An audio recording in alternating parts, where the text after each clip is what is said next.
એસઓજીએ ગોંડલના વોરાકોટડા રોડ પર દરોડો પાડી ગાંજાનો મોટો જથ્થો ઝડપી પાડ્યો છે। પ્લાસ્ટિકના બારદાનમાં છુપાવેલો ₹2.79 લાખનો ગાંજો જપ્ત કરી ઇમ્તિયાઝ ઉર્ફ લાલો સુમરાની ધરપકડ કરવામાં આવી છે। આરોપી સામે અગાઉ પણ એનડીપીએસ અને પ્રોહિબિશનના અનેક ગુનાઓ નોંધાયેલા હોવાનું સામે આવ્યું છે। બોટાદમાં ઇન્સ્ટાગ્રામ ફ્રેન્ડ રિક્વેસ્ટના વિવાદે હિંસક રૂપ ધારણ કરતા હરપાલ ખાચરનું મોત થયું છે, જ્યારે 2 યુવકો ગંભીર રીતે ઘાયલ થયા છે। પોલીસે 5 સામે ગુનો નોંધી 4 આરોપીઓને ઝડપી લીધા છે, જ્યારે 1 આરોપીની શોધખોળ હજી ચાલુ છે। આજે ઘટના જે હત્યાનો બનાવ અહીંયા બોટાદ ટાઉન પોલીસ સ્ટેશનમાં બન્યો હતો, જેમાં માણસોએ આવીને એક કોઈ પ્રકરણ ચાલતું હતું, જેમાં સમાધાન કરવા એટલે આજે ફરિયાદી પક્ષના માણસો ગયા હતા, ત્યારે આરોપી પક્ષના માણસો એમને મળ્યા હતા। તો એમને આરોપીમાંથી એક ભાઈ છે, જેમનું નામ એટલે મયુરભાઈ ગાયમાં છે, એમને અને એક જસપાલ કરીને બીજા આરોપી છે। સાથે સાથે એમાં 3 એટલે બાલક જે કાયદાના સંઘર્ષમાં આવેલા બાલક પણ હતા, ત્યાં 3 એટલે એ ટોટલ કરીને 5 માણસો હતા, જેમાંથી 2 આરોપી અને 3 કાયદાના સંઘર્ષમાં આવેલા બાલક।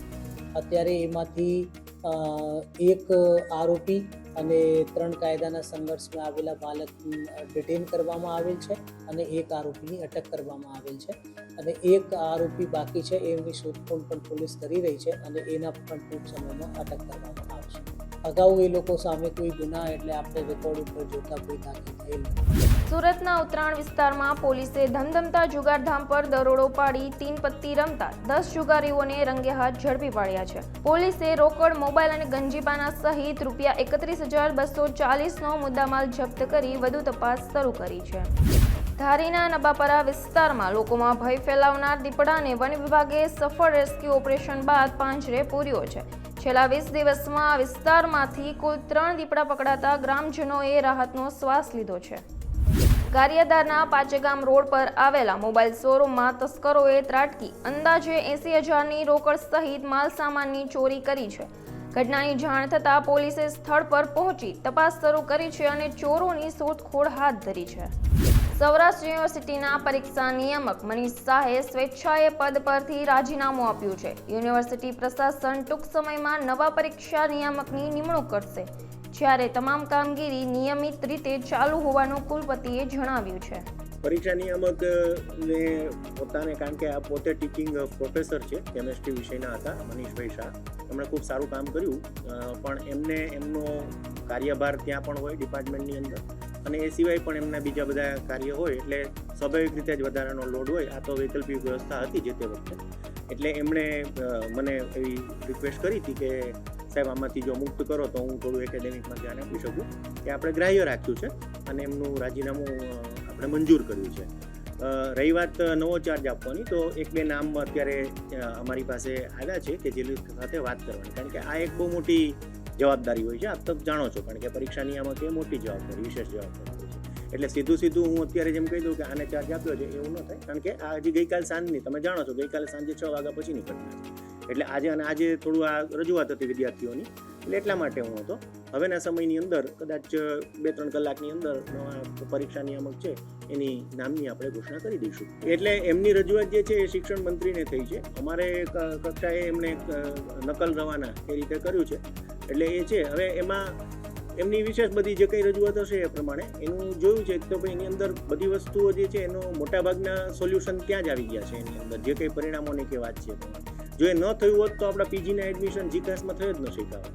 અત્યારે પીજીનો પહેલો રાઉન્ડ પતી ગયો છે, સૌરાષ્ટ્ર યુનિવર્સિટીના બધા જ વિદ્યાર્થીઓ જે હતા સેમેસ્ટર 6 કરીને એ લોકોએ પીજીના ફોર્મ ભરી દીધા છે અને એડમિશન કન્ફર્મ પણ થઈ ગયા છે ઘણા કારણે। એટલે એમને આ જે પરીક્ષાનું જે છે મામલો, એમાં એમ કે રિઝલ્ટ ડિલે થાય છે અથવા તો પરીક્ષાની અંદર વિદ્યાર્થીઓની અન્યાય થાય છે, આ પ્રકારની એમની મોટી રજૂઆત હતી। તો એ જે રજૂઆત છે એના મોટાભાગના જે કિસ્સાઓ છે એ ભૂતકાળના હતા, અત્યારના વર્તમાનના એ કોઈ છે નહીં આ પ્રકારની કોઈ, અને અમારી પાસે એવી કોઈ માહિતી પણ નથી। અમારી પાસે કોઈ વિદ્યાર્થીની સ્પેસિફિક રજૂઆત એની પોતાની વિદ્યાર્થી તરીકેની નથી આવી, એમની પોતે વિદ્યાર્થી નેતા તરીકે એમણે આપી હશે, એમને કંઈક એમની પાસે માહિતી હશે, પણ સીધી અમારી કક્ષાએ કોઈ પ્રકારની વિદ્યાર્થી દ્વારા સીધી રજૂઆત આવી હોય એવી કોઈ ઘટના થઈ નથી।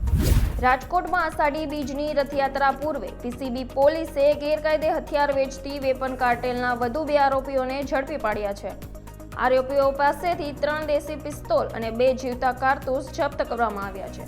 આ કેસમાં અત્યાર સુધી 8 આરોપીઓની ધરપકડ સાથે કુલ 21 હથિયાર અને 32 કારતૂસ કબજે કરાયા છે. જંગલેશ્વર ડિમોલેશનના કાજુ કતરી કાંડમાં એસઆઈટીનો રિપોર્ટ જાહેર ન થતાં રાજકોટ શહેર કોંગ્રેસે સવાલો ઉઠાવ્યા છે. કોંગ્રેસે તપાસનો રિપોર્ટ તાત્કાલિક જાહેર કરવાની માંગ સાથે પારદર્શિતાની અપીલ કરી છે. રાજકોટ મહાનગરપાલિકામાં ભારતીય જનતા પાર્ટીનું ભ્રષ્ટાચારી શાસન છે. આ રાજકોટની જનતા પણ જાણે છે, ચોથી જાગીર પણ જાણે છે. જે આ ભ્રષ્ટાચાર થયો ત્યારે એસઆઈટીની માંગ કોંગ્રેસે કરી. માંગ સાથે અમે રજૂઆત પણ કરેલી હતી કે નિવૃત્ત જજ સરકાર ગુજરાત ગવર્મેન્ટ દ્વારા એસઆઈટીની અંદર નિવૃત્ત જજોની નિમણૂક થાય. પણ મ્યુનિસિપાલિટી કમિશનર દ્વારા જે એસઆઈટીની રચના કરવામાં આવી એ એમની નીચેના પદાધિકારીઓની રચના કરવામાં આવી અને એસઆઈટીના અધ્યક્ષ તરીકે નંદાણી સર ડેપ્યુટી કમિશનરશ્રીને મૂકવામાં આવ્યા. ત્યારે પણ કોંગ્રેસે એગ્રેસિવલી વિરોધ કર્યો હતો. કારણ કે એટલા માટે વિરોધ કર્યો હતો કે કમિશનરની નીચેના જે અધિકારી છે એ જ્યારે તપાસ કરતા હોય ત્યારે આપણે જોઈ શકીએ છીએ કે સંપૂર્ણ તપાસ ન થાય અને જે લોકો જે ઈચ્છી રહ્યા છે, મીડિયા જે ઈચ્છી રહ્યું, વિરોધ પક્ષ જે ઈચ્છી રહ્યો છે કે પ્રજાના ટેક્સના પૈસા કોણ ઓળવી ગયું, પરસેવાના પૈસા કોણ ઓળવી ગયું, એના માટે અમે વિરોધ કર્યો હતો. તો નંદાણી સરને અધ્યક્ષ એસઆઈટીના અધ્યક્ષ તરીકે દૂર કરીને જોશી સાહેબને નિમણૂક કરવામાં આવેલા અને એ જોશી સાહેબની નિમણૂક પછી એવી આશા બંધાણી હતી કે સમગ્ર આ જે બાબત છે એ બાબતની અંદર સંપૂર્ણ તપાસ થશે અને લોકો જે ઈચ્છી રહ્યા છે એ રીતની તપાસ આગળ ચાલશે. પણ દુઃખ સાથે કહેવું પડે છે એની અંદર 10-12 દિવસ થયા પણ જોશી સાહેબે એક પણ પ્રકારની તપાસ કરી હોય તો ખ્યાલ નથી, પણ મીડિયા સમક્ષ કે રાજકોટની જનતા સમક્ષ કે વિરોધ પક્ષ તરીકે અમને લોકોને જાણ નથી કરી. તો આપના માધ્યમથી હું કહેવા માંગુ છું કે તાત્કાલિક રીતે રાજકોટ મહાનગરપાલિકાનું જનરલ બોર્ડ 20 તારીખે છે તો એ પહેલાં જોશી સાહેબે સંપૂર્ણ રીતે જે તપાસ કરી છે એ મીડિયા સમક્ષ અને રાજકોટની જનતા સમક્ષ ખુલ્લી મૂકવી જોઈએ. કોણ આની અંદર દોષિતો હતા એ જાહેર કરવું જોઈએ. એ નથી થયું એટલા માટે આજે રાજકોટ શહેર કોંગ્રેસ પ્રમુખ તરીકે મેં ટ્વીટ કર્યું છે કે હજી પણ જોશી સાહેબ આપે કાજુ કતરી કોને આપવી એવો બનાવની રાહ જોઈ રહ્યા છીએ. એટલા માટે તપાસ ક્યાંક ધીમી ચાલી રહી છે. આ રીતનું મેં ટ્વીટ કર્યું છે અને આશા રાખીએ કે આવનારું જનરલ બોર્ડ છે એ પહેલાં જોશી સાહેબને વિનંતી કરીએ અને એમને ભગવાન હિંમત આપે કે એમને જે તપાસની અંદર જે કંઈ નામો આવ્યા છે, અધિકારીઓના આવ્યા હોય કે ચાલુ સત્તા પાર્ટીના ભારતીય જનતા પાર્ટીના સત્તા સ્થાનના લોકોના આવ્યા હોય તો એ મીડિયા સમક્ષ અને ચોથી જાગીર સમક્ષ ને રાજકોટની જનતા સમક્ષ ખુલ્લા મૂકે. આજ અમારો પ્રશ્ન છે. સુરતમાં સુમુલ ડેરીની 9 બેઠકો માટે સવારે 9 થી સાંજે 4 વાગ્યા સુધી મતદાન ચાલી રહ્યું છે. બાકીની બેઠકો પર કાંટાની ટક્કર વચ્ચે મતગણતરી 17 જુલાઈએ હાથ ધરાશે. સુમુલની 16 સીટ માટે ઇલેક્શન જાહેર થયું હતું. એમાંથી 7 સીટ ભારતીય જનતા પાર્ટીના ઉમેદવારો વિનર થયા હતા. આજે 9 સીટનું ઇલેક્શન હતું. એમાં ઓલપાડ ઝોનનું ઇલેક્શન આજે સુમુલ ડેરીના કેમ્પસમાં હતું. 100% મતદાન પૂર્ણ થઈ ગયું છે. 9 સીટ ભારતીય જનતા પાર્ટીની ખૂબ જંગી બહુમતીથી વિજય થવાની છે. આવનારા દિવસો માટે પશુપાલકો માટે નવી યોજના છે એ પણ આવનારા દિવસમાં અમલમાં મૂકવામાં આવશે. ભારતીય જનતા પાર્ટીના મેન્ડેટનો જે અનાદર કરે છે એના માટે પાર્ટી શિસ્તના પગલાં અવશ્ય લે છે અને જેમણે અનાદર કર્યો છે એની પર પગલાં લેવામાં આવશે. 70 વર્ષો આટલા બધા કૌભાંડો કર્યા હોય અને એ જ કૌભાંડીઓ આપણી પર આક્ષેપ કરે એના આક્ષેપ કેટલા યોગ્ય છે?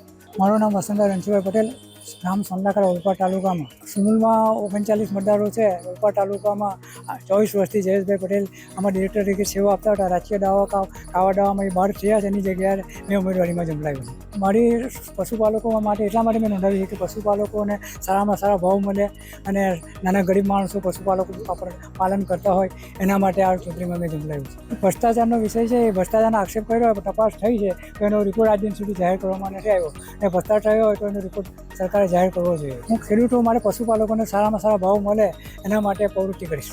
આજે સુરત અને તાપી જિલ્લાની પશુપાલકોની જે દક્ષિણ ગુજરાતમાં સૌથી મોટી મંડી છે સુમુલની વ્યવસ્થાપક સમિતિની ચૂંટણીમાં ઓલપાડ મત વિસ્તારમાંથી મને ભારતીય જનતા પક્ષ સમર્થિત પેનલમાં તરીકે હું લડી રહ્યો છું.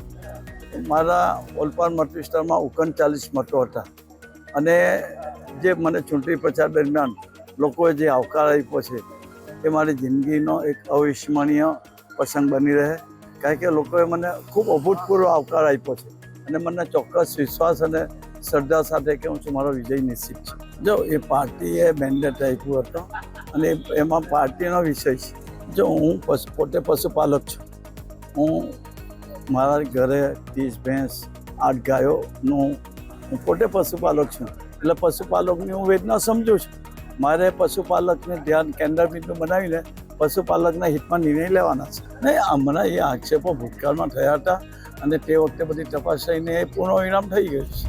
જામનગરમાં મનપાની ફૂડ શાખાએ વિવિધ ખાદ્ય એકમો અને આઈસ ફેક્ટરીઓમાં ઓચિંતી તપાસ કરી 75 કિલો અખાદ્ય અને વાસી ખોરાકનો નાશ કર્યો છે.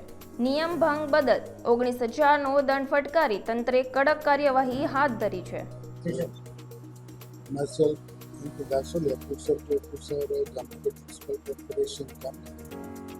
મહાનગરપાલિકાના માન્ય કમિશનર શ્રી કેડિયા સાહેબ ખાસ કરીને અત્યારે રેની સિઝન જેવી વાતાવરણમાં ગંભીર બાબતે ચિંતિત છે રોગચાળા અંગે. તો આ અંગે તકેદારીના ભાગરૂપે અમોએ અલગ અલગ વિસ્તારોમાં જામનગર શહેરના ખાસ કરીને bakery, fast food, hotel, restaurant, ice factory, પાણીમાં ક્લોરિનેશન વગેરે મુદ્દાઓ અંતર્ગત તેમજ ખાદ્ય તેલ જે વપરાય છે તેમાં અમુક જગ્યાએ મને TPC 25 અપ જોવા જણાવ્યું અને અમુક જગ્યાએ હાઇજીન અને હેલ્ધી ફૂડ હોવું જોઈએ જે ખરેખર પ્રોપર સ્ટોરેજ થયેલ ન હતું.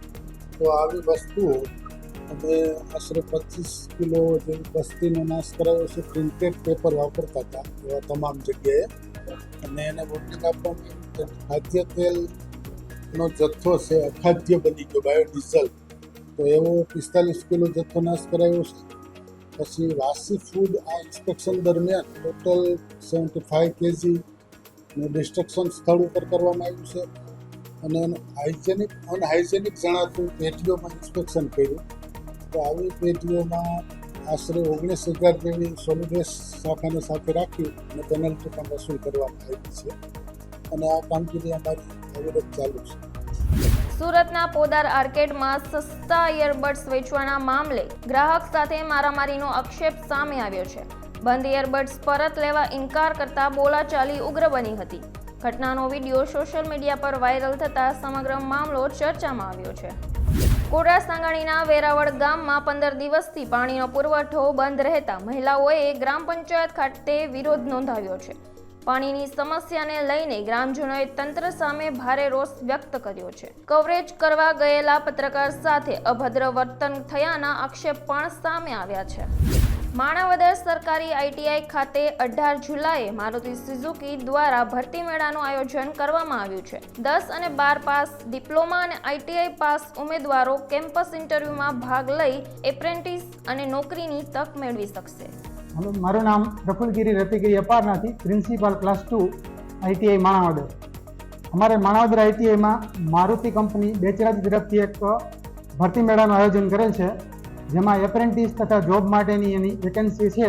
તે માટે તારીખ 18/7/26ના રોજ સવારે 9:30 વાગ્યાથી પૂર્ણ થાય ત્યાં સુધી આખો દિવસ ટૂંકમાં આયોજન કરવામાં આવેલ છે. અને મારુતિ જે કંપની છે તે બેચરાજી ખાતે આવેલી છે, હાસલપુર અને તાલુકો માંડલ, જિલ્લો અમદાવાદ. બરાબર, ત્યાં જઈને ત્યાં કામ કરવાનું ત્યાં રહેશે વિદ્યાર્થીઓને, પરંતુ કેમ્પસ ઇન્ટરવ્યૂ માણાવદર ખાતે રાખેલ છે. અને માણાવદર ITIનું સરનામામાં ગૌશાળાની સામે જુનાગઢ રોડ, માણાવદર, ત્યાં વિદ્યાર્થીઓએ હાજર રહેવાનું છે. અને 10 પાસ, 12 પાસ તથા ડિપ્લોમા કોઈ પણ વિદ્યાર્થી ભાગ લઈ શકે છે.